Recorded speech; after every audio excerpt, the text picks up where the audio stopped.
Si vous prévoyez un city trip en Europe, on vous montre dans cette vidéo pourquoi Bratislava vaut le détour.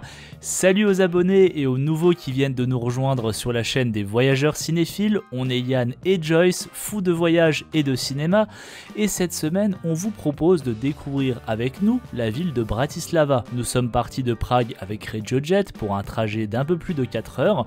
48 € par personne, c'est tout ce qu'on a payé pour un aller-retour à bord de la meilleure compagnie de train d'Europe, mais ça on vous en a déjà parlé dans une vidéo.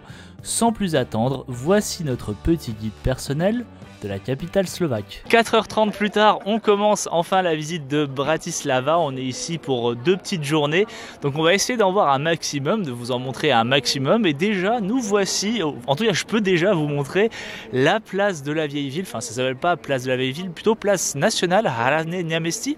En rentrant à la maison, en faisant le montage, je vais quand même vous inscrire la traduction en français, parce que je ne suis pas sûr de moi tout d'un coup. Juste derrière se trouve l'ancien hôtel de ville, qui à la base était une résidence.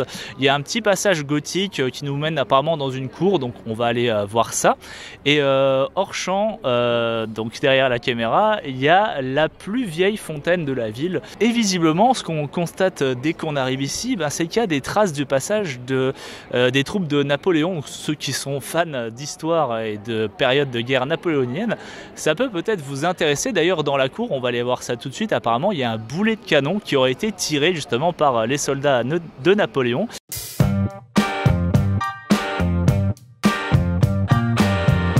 Bon, alors on n'a pas trouvé le boulet de canon, mais à mon avis je pense qu'il doit être dans le musée, dans l'ancien hôtel de ville. Du coup il y a le musée de la ville, forcément. Pour information, ça coûte 8 € plein tarif par personne, 4 € prix réduit. Bon, nous on va pas le visiter puisqu'on a prévu de faire d'autres choses ce week-end, mais voilà, vous avez l'information. En tout cas, on adore particulièrement cette cour dans son style gothique. Si vous faites attention, il y a plein de petites statues de dragons sur les façades. Et pour ceux qui adorent Ghostbusters, il y a même une gargouille, je trouve qu'elle ressemble un peu au chien de l'enfer qu'on voit dans Ghostbusters. Je sais pas ce que vous en pensez, dites-le nous dans les commentaires. On vient juste de sortir de la cour et déjà on se retrouve face à un tout autre style de bâtiment de la période communiste, un bâtiment administratif. Et c'est une particularité ici. Avant le rideau de fer, la vieille ville était beaucoup plus grande, mais quand le communisme est arrivé, ils n'ont pas pensé à préserver en fait cette partie historique et donc ils ont reconstruit par-dessus, ce qui fait qu'on se retrouve avec des bâtiments de l'ancienne époque et des bâtiments nouveaux juste à côté. Il n'y a pas un vrai melting pot, quoi. Il n'y a pas vraiment de cohérence dans l'architecture. Donc on peut passer du baroque à l'art moderne, au gothique, à la Renaissance, pour revenir un peu à la période, à l'architecture moderniste.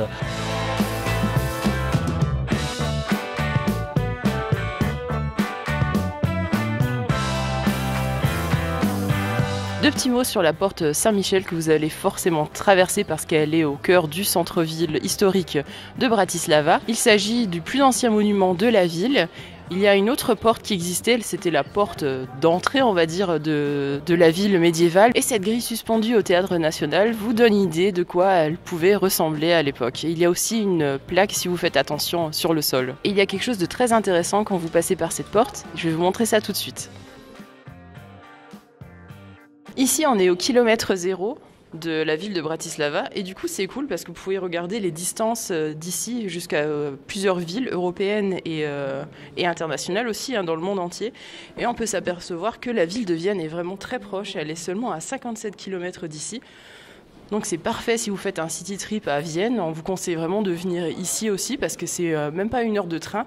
Et pourquoi pas, si vous avez du temps, de continuer le trajet et d'aller à Budapest. Parce que si vous ne le savez pas, la compagnie RegioJet fait des trajets de Prague jusqu'à Budapest et s'arrête toujours à Vienne. Donc vous pouvez faire vraiment une grande visite de l'Europe centrale.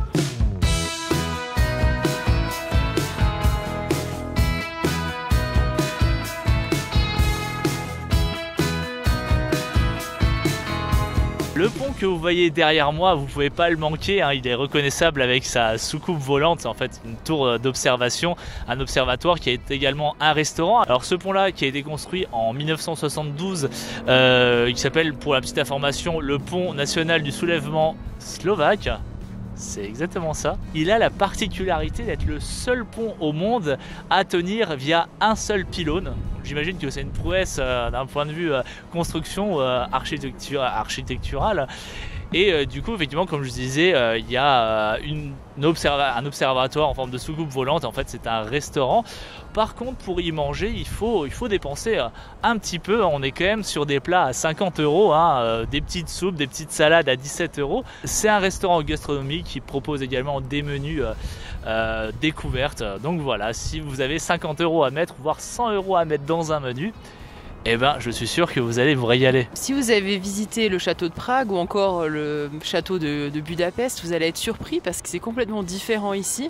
On doit passer par la nouvelle ville, du coup il n'y a pas ce côté vieille ville où on monte les escaliers parce que c'est des gros complexes. Hein. Si vous vous souvenez, si vous avez visité Budapest ou Prague, vous pouvez regarder nos vidéos aussi pour avoir un aperçu si ce n'est pas le cas. Et le paysage derrière moi montre aussi à quel point la ville est hétérogène. On voit vraiment des architectures complètement différentes, comme on vous l'a déjà dit. Le château de Bratislava n'est pas le château d'origine puisqu'il a été détruit par un incendie au 19e siècle et il a seulement été reconstruit à partir du milieu du 20e siècle, donc après la Seconde Guerre mondiale. Et c'est une copie de l'ancien château, mais il est beaucoup plus récent. Le parc est plutôt sympa, il y a plein d'endroits pour se poser. Ça doit être encore plus sympa au printemps ou en été, parce que là c'est vrai qu'on est début mars, il n'y a pas... Ça peut encore repousser depuis. Mais par contre, il y a un ancien château qui est pour le coup en ruine et que vous pouvez visiter. Il est seulement à 1 heure de Bratislava. Vous pouvez y aller en prenant un train et un bus. C'est pas très compliqué. C'est ce qu'on va faire et on va vous montrer ça tout de suite. Bah finalement, aller au château de Devin, c'est plus simple que Joyce vous disait. Il y a à peu près juste 30 minutes de bus avec la ligne 29 et voilà, donc on y accède directement. Le trajet coûte 1,20 € et vous pouvez directement payer par carte bancaire. En fait, vous appliquez la carte bancaire sur le petit appareil qu'il y a dans le bus et ça calcule, ça débite automatiquement en fait, si vous voulez, le prix du ticket. Donc c'est super simple, super pratique. Et donc voilà, il y a encore une petite dizaine de minutes de marche pour atteindre le château. Comme beaucoup de châteaux de forteresse, celle-là aussi a également évolué à travers les siècles. Et à la base, c'était juste une petite tour de garde, enfin un poste de garde romain. Et si aujourd'hui c'est une ruine, c'est parce que ça a été détruit par les troupes napoléoniennes en 1809. Donc c'est un site vraiment sympa à voir. Vous l'avez vu déjà rien qu'à la vue. Et là, juste derrière moi, il faut savoir que c'est un territoire assez important pour la biodiversité. Déjà parce qu'ils ont trouvé des fossiles de vieilles espèces préhistoriques et en fonction de la crue du Danube, enfin du confluent, puisqu'on est au niveau du confluent du Danube et de la Morava, en fonction de la crue, il y a des espèces qui viennent se nourrir ici. Donc selon la période où vous venez, peut-être que vous observerez des oiseaux comme des cormorans par exemple, ou des cigognes. Il y a une légende qui est rattachée à ce lieu qui raconte l'histoire d'une jeune fille qui a été enfermée dans un couvent par sa famille. Elle tombe amoureuse d'un guerrier qui est arrivé dans la région.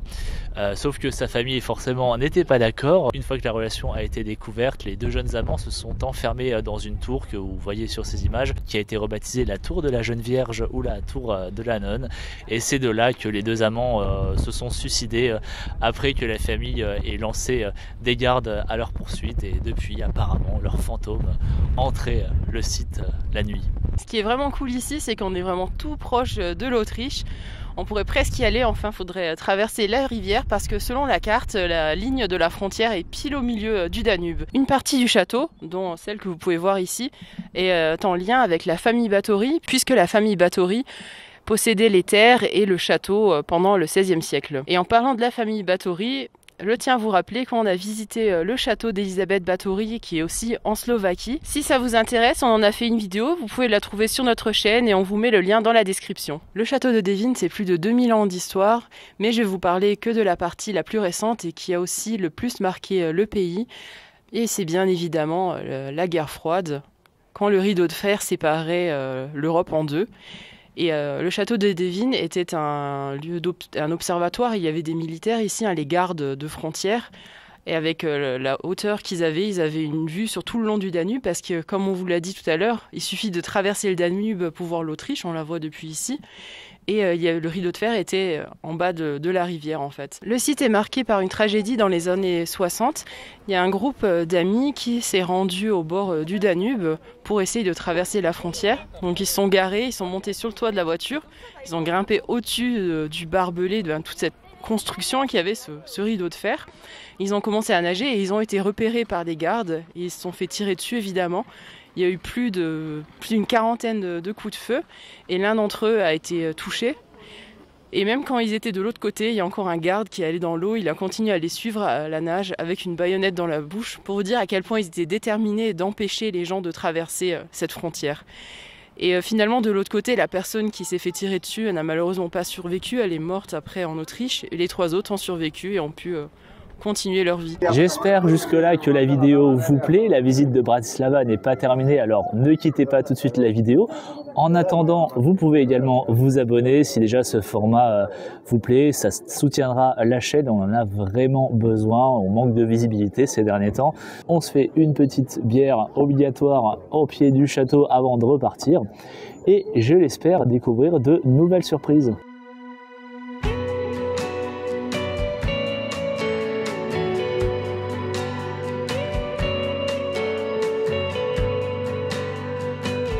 Bratislava a vraiment beaucoup d'édifices assez intrigants à vous proposer et je pense que l'un des plus intrigants, c'est quand même là l'église bleue, ils appellent ça église bleue, et apparemment ça aurait été une église qui aurait été construite par un roi chrétien par-dessus un ancien temple païen qui a été détruit. J'aurais bien aimé vous filmer un peu l'intérieur, j'ai pu juste voir un peu de l'extérieur à travers les vitres parce que l'église d'ouvre qu'à 17h30 en fin de journée, donc si vous voulez la visiter de l'intérieur, ça sera plutôt en fin de journée qu'il faudra venir. Mais voilà, je tenais quand même à vous montrer ça parce que je trouvais que dans un quartier moderne et quand même dans la nouvelle ville, ça a détonné plutôt pas mal. Avec tout ça, on vous a toujours pas parlé des origines de la ville, parce que la ville ne s'appelait pas Bratislava auparavant. C'est que depuis 1919 qu'elle a ce nom. Elle s'appelait Pressbourg parce que les Allemands étaient ici et l'Autriche aussi. Souvenez-vous, l'Empire austro-hongrois, les Allemands qui étaient aussi là avec le Saint-Empire romain germanique. Et Bratislava est la capitale de la Slovaquie depuis que le pays est indépendant, évidemment, depuis 1993. C'est une capitale donc très jeune, récente, elle n'est pas très grande, elle est petite, même si c'est la ville la plus peuplée du pays. Il y a environ 500 000 habitants seulement, ce qui fait pas beaucoup, ce qui en fait la plus petite capitale d'Europe, une des plus petites en tout cas.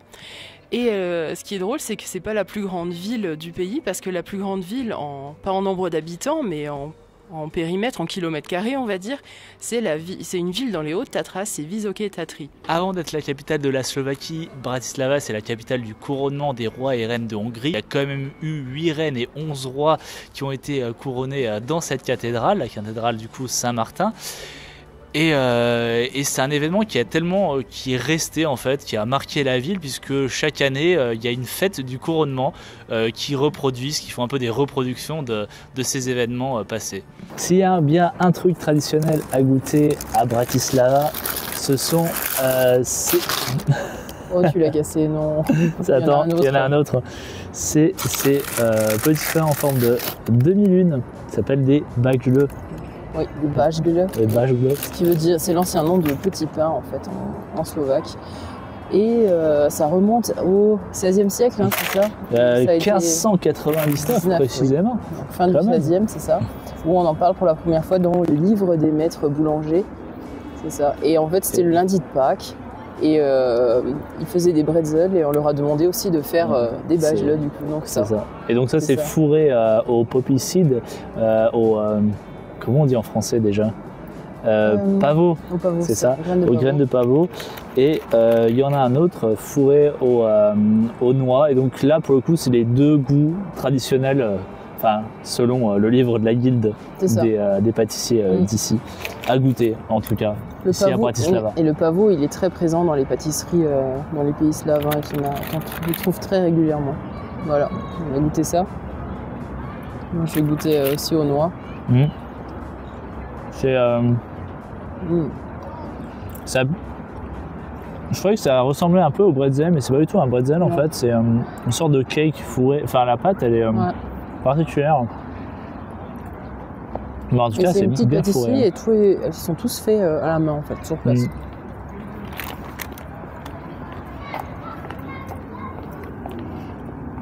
Graines de pavot.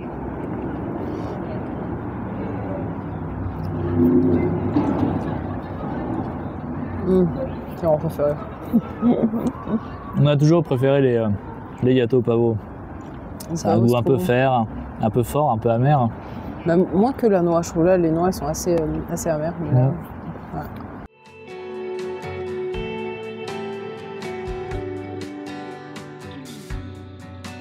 Si vous avez le temps, n'hésitez pas à grimper la petite colline de Slavine où vous allez tomber sur ce monument qui est gigantesque. Encore un parfait exemple de l'architecture communiste et cette manière qu'ils ont à pouvoir créer des monuments complètement titanesques. Personnellement, j'adore ça. Je sais qu'on peut trouver que cet art-là est un peu moche, mais je sais pas. Il y a quelque chose qui me fait un peu vibrer. J'aime beaucoup. Le monument de Slavine, en fait, c'est un monument commémoratif qui a été bâti en 1960 et c'était pour rendre hommage aux soldats de l'armée rouge tombés pour la libération de Bratislava en 1945. Et hormis la partie historique communiste, c'est aussi un super point de vue sur le château de Bratislava. Bon là c'est un peu dommage, on a une grue qui gâche un peu la vue, mais en tout cas le soir, en fin de journée, ça a l'air plutôt exceptionnel. Bratislava a été beaucoup marquée par la chasse aux sorcières et cette statue qui est juste derrière moi en est la preuve. C'est un artiste slovaque qui a fait cette statue, qu'il a offert à la ville parce qu'il est fasciné par les histoires de sorcières de Bratislava. Donc on voit une sorcière avec ses longs cheveux, parce que c'est avec ça qu'on accusait, hein, c'était des femmes qui n'attachaient pas leurs cheveux. Et bien sûr, elle est entourée de corbeaux en plus. Et c'est une femme qui est très jolie en plus, elle a un long corps, des longues jambes. Comme c'est les femmes qui étaient accusées tout simplement à l'époque. C'est en 1602 que la première femme à Bratislava a fini au bûcher parce qu'elle a été accusée de sorcellerie. Il y a aussi une histoire que je trouve folle, c'est qu'une femme a été accusée du coup de sorcellerie. On l'a condamnée à mort et on l'a ligotée et jetée dans le Danube. Et miraculeusement, elle a réussi à sortir, bon, si c'était pas assez serré forcément. Et du coup, ils étaient encore plus persuadés que c'était une sorcière. Mon Dieu, comment elle a pu survivre? Et elle a fini au bûcher, mais c'est horrible.